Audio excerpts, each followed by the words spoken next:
Thank you, guys. Hey, really, what's this got to do with neuroscience? When we smile, when we move, when we dance, when we are involved in sports, when we engage in athletics, we generate some stuff in our bodies that has an impact and amongst other things, gets us ready to learn. It enhances our cognitive ability. I'm not going to talk about that for too long, but anyway, for the past 2 days I've been watching these amazing presentations, and my thoughts were, at every kind of comment, I would have been worth mentioning. Every single one would have been worth mentioning, but I'll just focus on one thing that Danai just said, and it's been a leitmotif through the Congress, which is that we have to push for things. Y se nos oye decir en la calle en general, ¿no? El empoderamiento. People talk about empowerment on the street. They say that we need to lead. We must be stronger. However,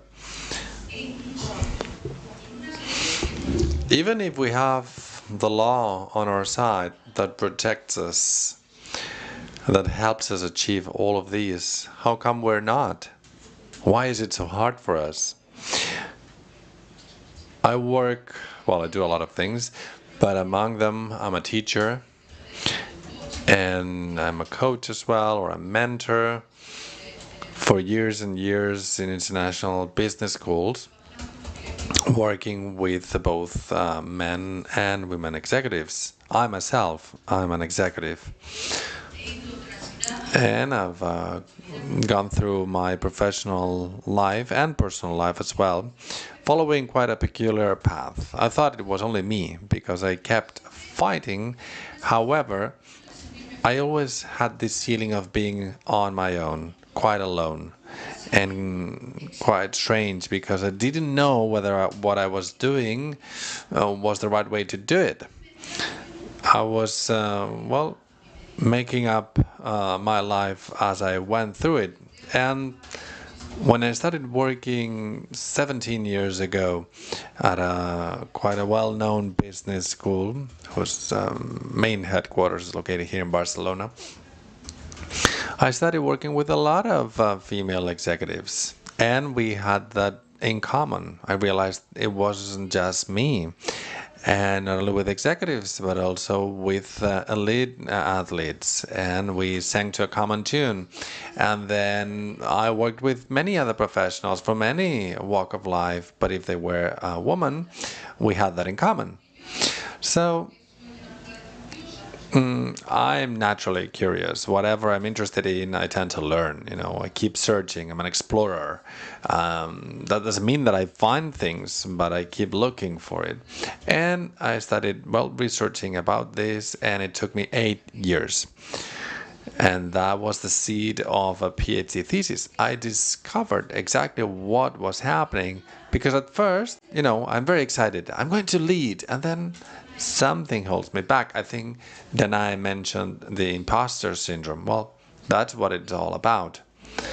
Why, if I'm a woman, I feel that I'm hamstrung at leading, and I believe that men need to be there by our side to understand what happens to us, because gentlemen always feel bad, but by reaction, because they do not understand what this woman, the other, is experiencing, this remaining 50% of the population. Now I'll try to summarize everything I found about this. Here it comes. I'm going to ask you several questions about this particular topic, something we're missing out on. Well, obviously these are tricky questions.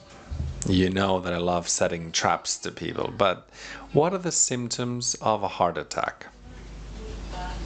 You guys know. The girls down here know this. What would you say?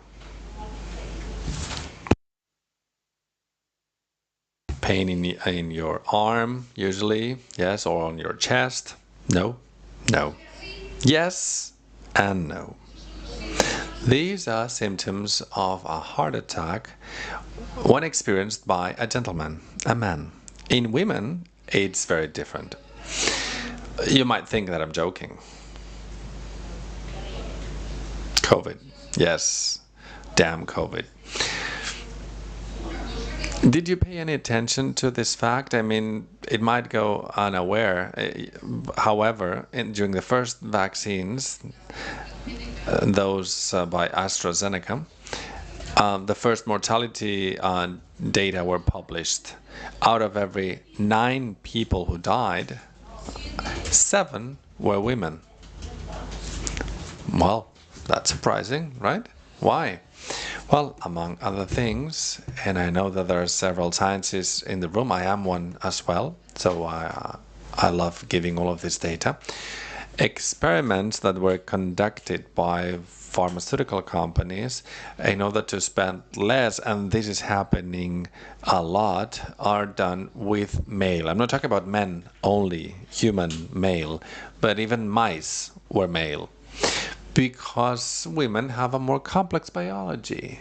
We go through a lot of hormonal stages. Let's say when we are little girls, when we can multiply ourselves, as I call it, and then later in life. So it's more expensive to conduct experiments on us. So that's why most of them are done with male specimens, because they're less variable. And well, this is a way to explain all of the side effects of drugs, because they haven't been tested on us. And what about these babies, our babies? Well, this is all based on studies. I'm not going to give you the specific data. I don't want to gloat. They come from very highly reputed universities. Do you know why we congratulate girls and boys for different reasons? When we see a girl, and I'm sure that you will notice from now on, Gerard was saying this in the opening speech. He was speaking about his daughter. I insist, this has been studied, scientifically studied. When we see a girl, the first thing that comes to mind is to say, oh, how beautiful you are, how pretty, what a little dress you're wearing.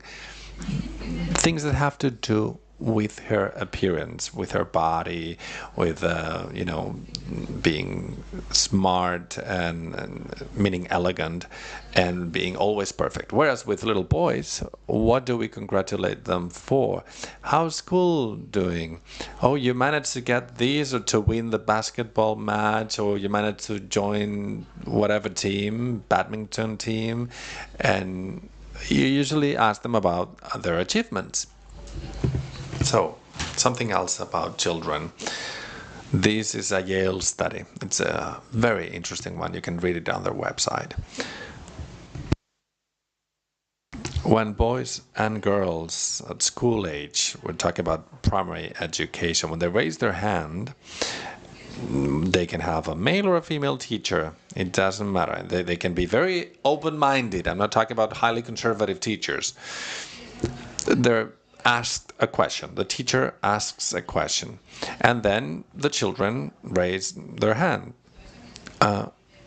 Who do teachers ask first? 85% of the times, boys. We ask boys first. I'm not sure if this is something that resonates with you. Maybe you were already familiar with this. We've been speaking about leadership and the imposter syndrome. We feel dizzy about it because it's been 10,000 years. It started off during the Neolithic, and there are very specific reasons why we're doing this. It's called the patriarchy. And I insist it impinges us on us all. So let me tell you about my daily life. I have 2 friends from kindergarten. We've been raised together and growing together, the 3 of us. And our purpose, our goal is to meet once a month, which means that we meet once every 6 months. Marta, well, both of them had children at the same time, pretty much. So they all thought about how to approach it. And I remember we decided to meet once for our dinner and just to enjoy some beers. Marta, who has a boy, she's an executive and she's in charge of international relations of a big corporation. And she decided that in order to raise her child, she would quit her job. That's a decision she made. Okay, and during that conversation, the children probably were they were 2 years old. And Marta was saying that she felt very happy for being able to raise her kid. However, she felt there was something in her, and it was very difficult to own up to it, that she felt bad because she was not developing her professional life, her professional career, that so rewarded her. Okay, Eva, my other friend, she had a daughter. And, well, she decided, which was fair enough. I mean, everything is right. All solutions are a possibility. She decided to keep working. So much so, and that's something that I myself witnessed because she gave birth one evening, and that afternoon we were together. She was coming from work right away. It was impossible. She said, "Oh, I feel some pain." I said, "Go to hospital. You're about to give birth." And, well, so she did. And when her daughter, Aitana, was born, she spent, 15 days to get back on her feet, and then she went back to work. And in that same conversation, she was telling us, I feel very happy to be able to do my job, but there's something in me that makes me feel bad. And I go back to that feeling of guilt because I cannot raise my daughter all day. And I'm in between those two. I'm the third wheel here. I don't have any children. I wasn't married back then. I'm a non-mother because not having children doesn't mean that you are out of this picture. That's a different talk altogether. We could spend hours. Anyhow, we have one extreme, Marta, who felt bad because she couldn't work. And on the other side, we have Eva, who didn't feel well because she couldn't be a full-time mother. So my question, just like coaches do, what are you going to do? What are you going to do? Because life's about trying to get a little happier every day. And they made a decision. They said, okay, we are going to change tides here. And after several months, let's say a year, what did they do? Marta went back to work. And, well, she didn't spend as much time raising her child. And Eva worked less and less so that she could spend more time at home. Did I say it right? Yes. So she downsized her working hours and she spent more time with her daughter. Then we had our monthly dinner. How are you guys doing? And the same conversation popped up. So, in a nutshell, so what? Marta, how are you feeling? How's it going? Now I feel guilty. And I'm going to use the word. It's not that I'm feeling bad, I'm feeling guilty. That's the word. Guilt is the key here. Now I'm feeling guilty because I'm not raising my child correctly. What about Eva? Well, I feel bad because I'm not giving it my 100% to my work. And I was still a non-mother. And that even gives you more food for thought. So, what's the solution? Here's the catch. What are we missing out on? What is it that we're not seeing about this? Okay, let's empower ourselves. Let's be leaders. Yeah, sure, great. But what should I do with this? Because it's not fair that I'm going through such a terrible experience. I'm not talking about myself. I'm talking about many women. There could be women who do not feel guilty, and that's wonderful. What those women should be doing is to help these other women who find it a bit harder. Well, this has to do with an experiment, and I'll risk it. I'll risk it. The gentleman in the room can also do this. I'm going to be reading several statements. They should be done with paper, but you don't have any, so we'll do this with our hands. You have two of them, right? Most of you, left and right. I'm going to be stating several sentences, and if it resonates with you, what do I mean by resonating? There's something that has to do with me here, and identify. So you just show your thumbs up, okay? One thumb. If I say something else and it resonates with you, second finger. And if it's not about you, then you don't do anything. And then we'll use the other hand. Let's start with our right hand. I insist, it's not about having to think thoroughly, just instinctively. If it says something about you, right hand. It's good to sacrifice, to make sacrifices for the things that are worth it.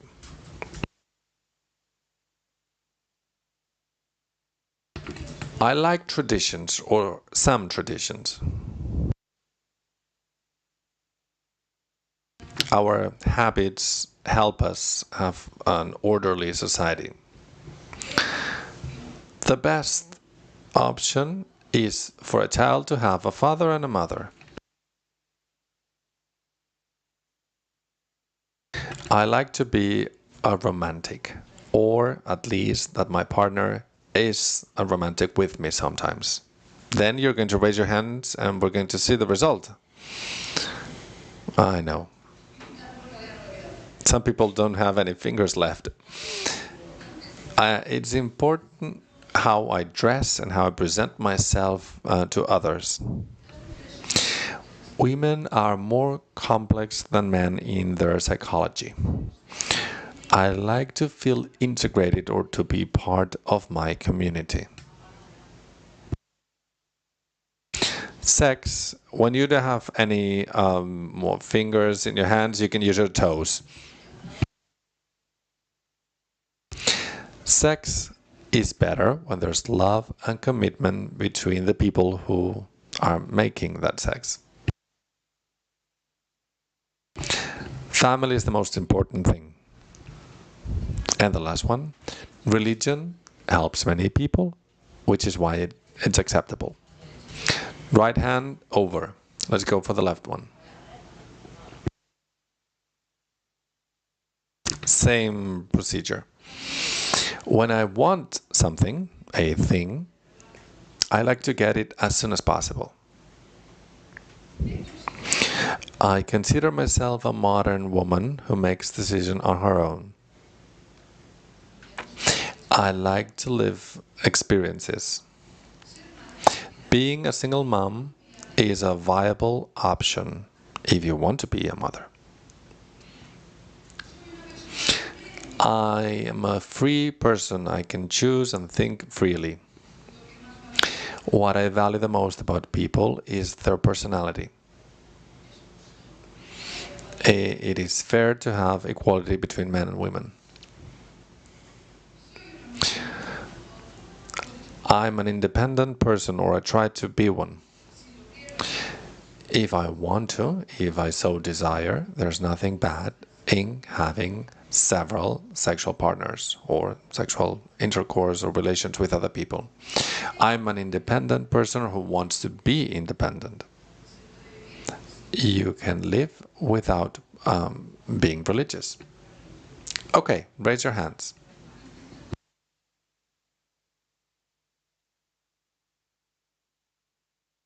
You can show your fist, that will mean 0. Anyone has 0? Wow. Did you notice a difference? Each of the hands, these are 2 different columns. Did you notice any difference? You could, I don't have a microphone I can give you, but we need one maybe, because I want to listen to what you have to say. 5, right, Maite? What is it? Did you notice there was a division? The first sentences were not the same as the second group of sentences from the right hand. What do you think it was? Right. And what about the other hand? So, being conservative or being a liberal person, right? A progressive person. Well, that's the point. I mean, the proof is in the pudding. There are two different kind of models, and both of them are inside you, but they are opposite to one another. So let me tell you, let's see. People have told you, are you crazy? Right? Great people are somewhat crazy, as Alice said. So it may seem you're crazy because you have these beliefs. It's called ontological schizophrenia. And the trick here is that you combine these two things inside you and you don't know which one is operating at any given moment, which is why I thought, well, I'm wrong in the head. And then some other times I thought, yes, I am clear-headed, because this has to do with values, with cultural paradigms. Let me say this up front for you to get it. Paradigms and values, well, different authors phrase it differently. There's no agreement among scientists. But most authors say that values are instilled in you, created in you, and settle in you before you turn 10, which means that you have your values already. You're not going to change them by now.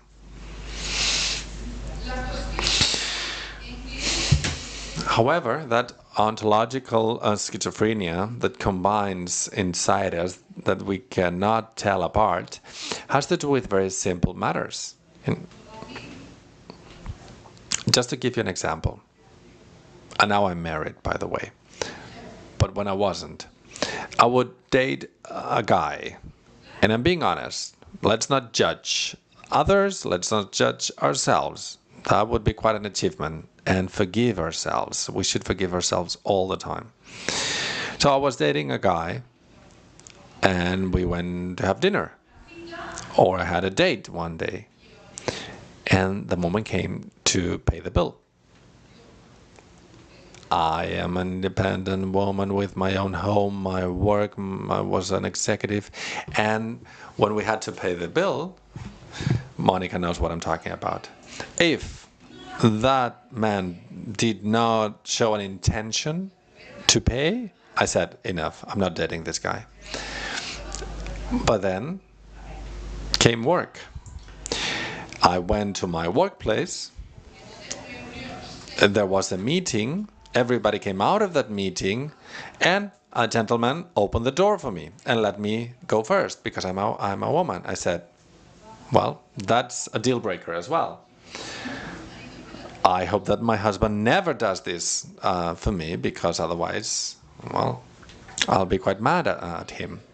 So the conclusion I can draw after 8 years of analyzing this kind of things, I mean, it takes time, scientifically to reach conclusions, is that we are going through a paradigm shift.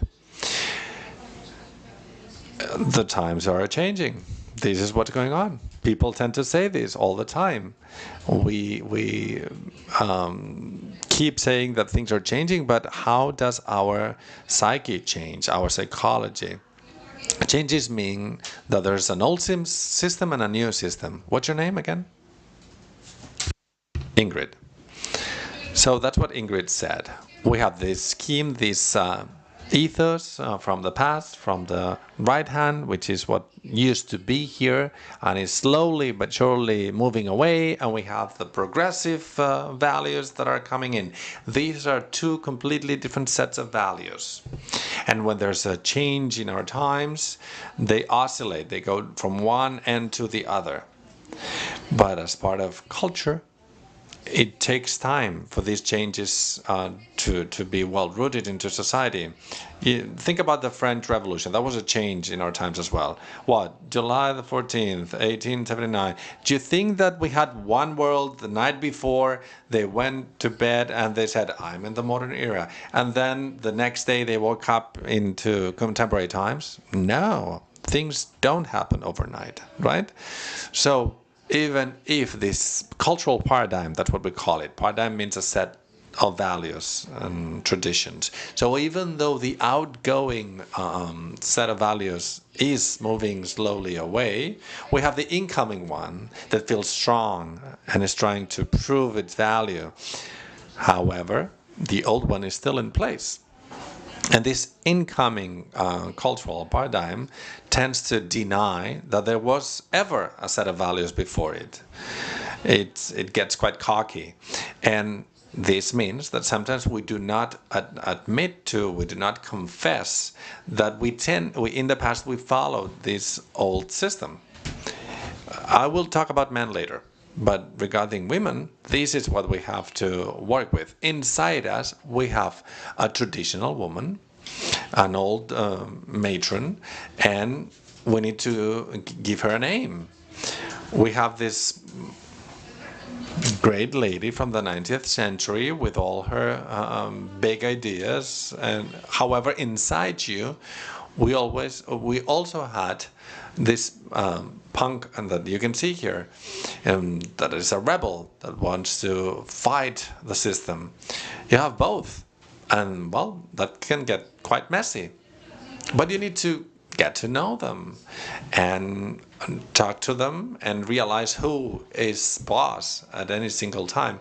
When we talk about self-knowledge, which is something I'll focus on later, it has to do with this: to know that when that one is operating, let's try to stop her. But the values are there. As I said, your values are already in place when you're 10. And even if you try hard, when a man, in this particular example, I mean, this happens to me, maybe not to you, or my friends with their children, as I said, I can't find a solution. Just can't help it. I feel very strong about it. If I'm, facing a potential partner and they're stingy, I just can't help it. However, when we talk about empowerment, you feel so guilty that you're so strict with yourself, and you keep hammering those ideas on you relentlessly. You don't forgive yourself because of those kind of discourses, let me call them that way. And I don't think it's helping us at all. We punish ourselves, and that weakens us even more as women. Now, all these values, all these models, well, there are technical terms to name them. So this lady tends to do with, our background. And sometimes we keep up appearances because people might think less of you if you don't act like a lady. But there's another story that I came up with to understand this. This is the difference between hardware and software. Well, there's a very practical way to understand this. I can tell that I was told about this, but no, it happened to me. I'm 48. And yes, thanks to that great lady over there, because the lady usually tells you what to do, but it's not something I take lightly. I might embrace her sometimes, but some of the times my modern self makes me feel guilty, and it punishes me. So anyway, let me go back to hardware and software so that you really understand this simile that I'm trying to make. When we're born, you're born, you're educated, they install Windows in you as an operating system. Is it highly sophisticated? No, it's not. But it's a regular operating system that most people have in their computers. It's reliable. I mean, we're familiar with it. It's robust. But it is not very sophisticated. As part of our education as women, this is a sentence that my mother used to say. Not only my mother, I'm not talking about her particularly, about society in general, society at large. You need to know how to manage your home. You will have to learn to be a good wife. So you're trained, you're groomed from the very beginning. You will be an excellent mother when you grow up. So that's the values of Windows, Microsoft Windows. It's there and it's solid. But if you need to find your way in the 21st century carrying this burden, well, that's quite difficult. And in this particular case, it was my mother as well. Just to be modern and to be cool, you decide to use a Macintosh, because it's cool, right? So what do?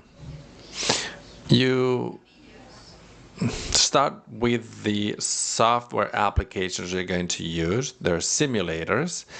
These are Apple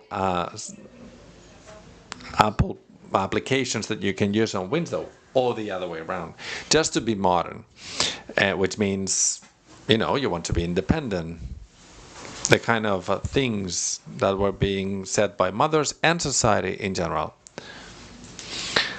What did our mothers tell us? You need to study. You need to become a highly reputed professional. You need to hold the highest positions in your company.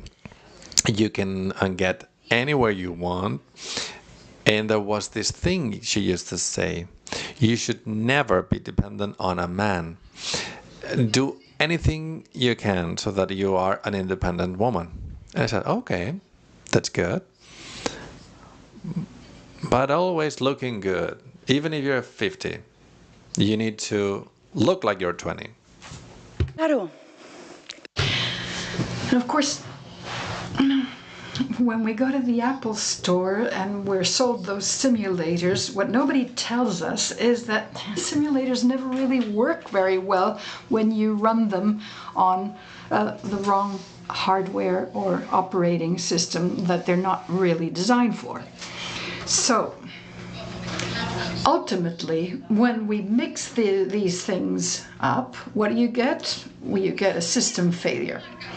Because if one thing has not changed in the least in this epochal change, it's this: days last 24 hours.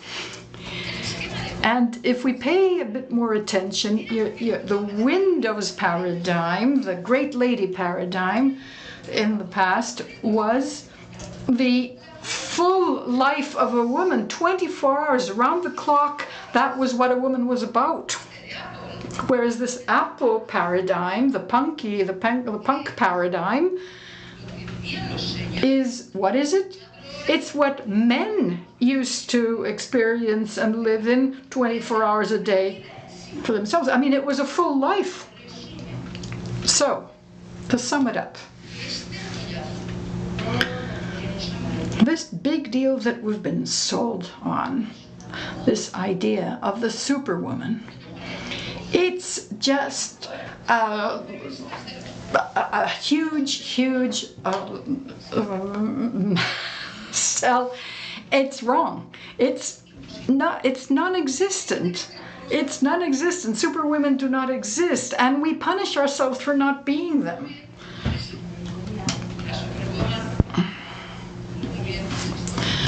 superwomen are more like this or this. I'm not desperate, I'm combing. And, so what do I do about that is the caption here. What do I do? Right. Well, the story begins where Nuria ended yesterday. Self-knowledge. Self-awareness. That doesn't mean you have to do meditation. It means you need to know what your decisions are about, where they come from. Move away from being a victim. You just have to know that this stuff is part of you. You have to forgive yourself. You have to be self-forgiving, very self-forgiving. Because it's all not going to work. You can work hard, you can strive, but you've got the operating system you've got. You might say, hey, this is too much, isn't it? Well, yeah, it's huge. It's huge. What are the solutions? There are two. First of all, what are we going to build into the future? What do we have to build together, all of us, women and men? For the women of the future, we have to be aware that, this works. We have to get rid of certain kinds of behavior. We, current professional women, what can we do to deal with this? Well, my conclusion was to set up a method called ESA, ESA for exo self-awareness. And this is the method underlying the WESE program, Women in Executive Sports Education. It's the method underlying that program. And it's a very simple method. It's not some highfalutin thing. It's based on self-knowledge or self-awareness, but not mystical self-awareness. We're not talking about that. It's just being aware of who's in charge in me at any point in time. Is it the great lady or the punk? And that will be the basis of my decisions. If I'm aware of it, I'll be able to spot the enemy. If I'm not aware of it, then I'll be all confused. So I have to take stock and become aware of it, and then accept it. Acceptance is important, and acceptance is getting rid of being a victim.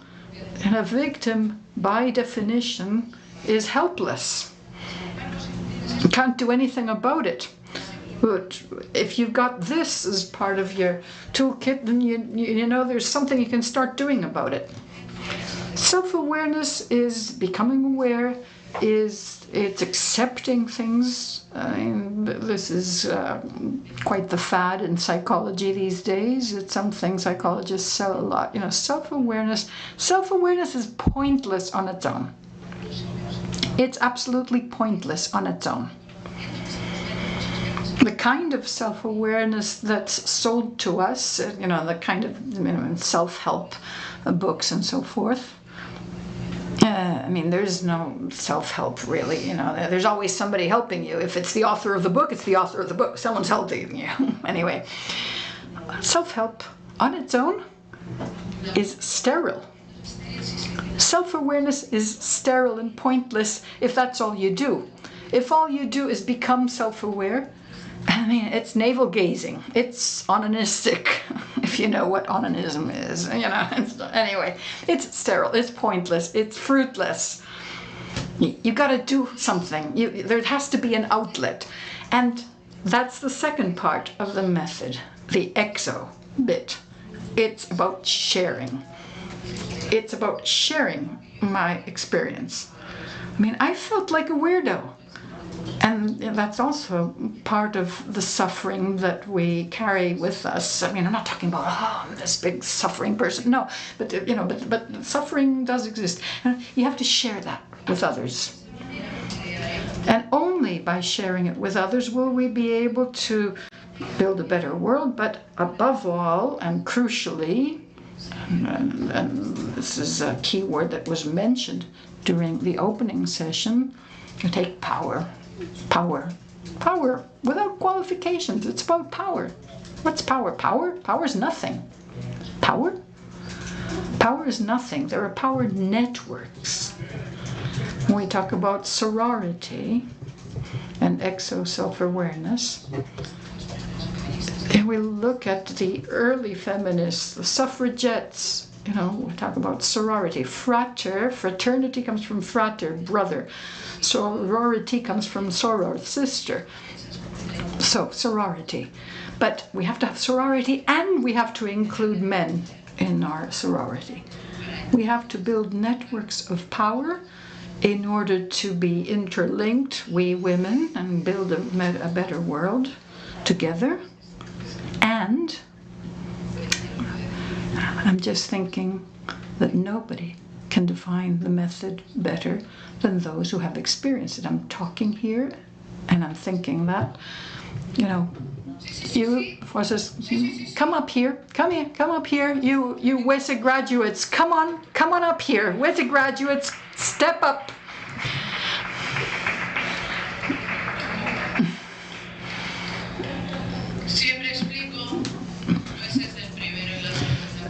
I want first edition and second edition graduates, both. You know, I always say that this power thing is simply about, you know that. Yeah. The power thing is simply about being drops in the ocean. I mean, I'm just one more WESE graduate, just like, or WESE woman, just like the rest of them.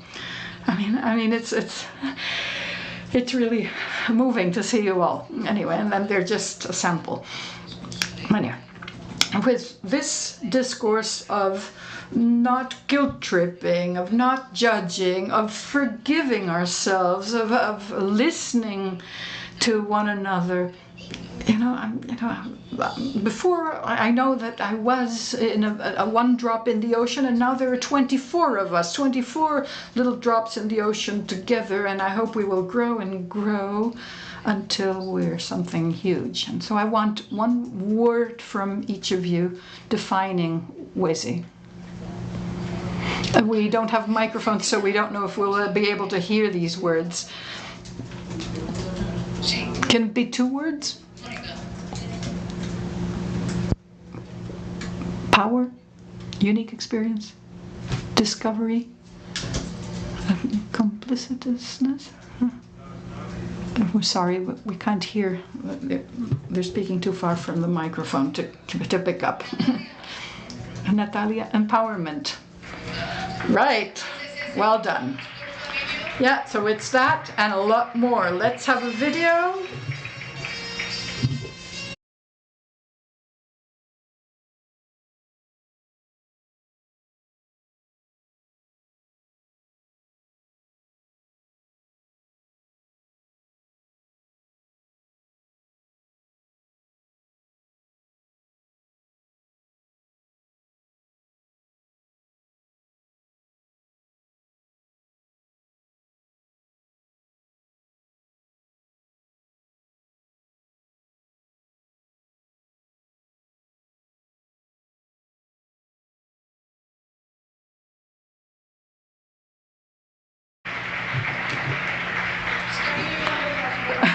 They left me up here on my own.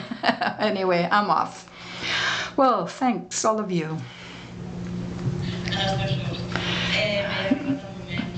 So, the time has come to say goodbye and to bring this Congress to a close. I'm going to ask Maribel Zamora to wear another hat. She's worn 3 so far.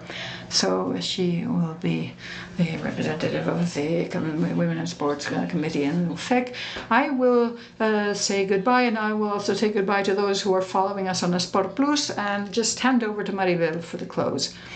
Microphone, please.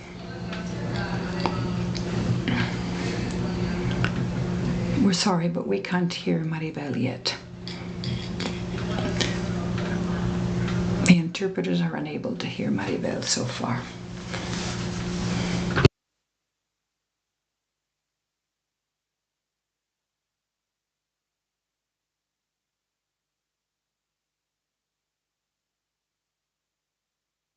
So I was saying, as I said in my panel session,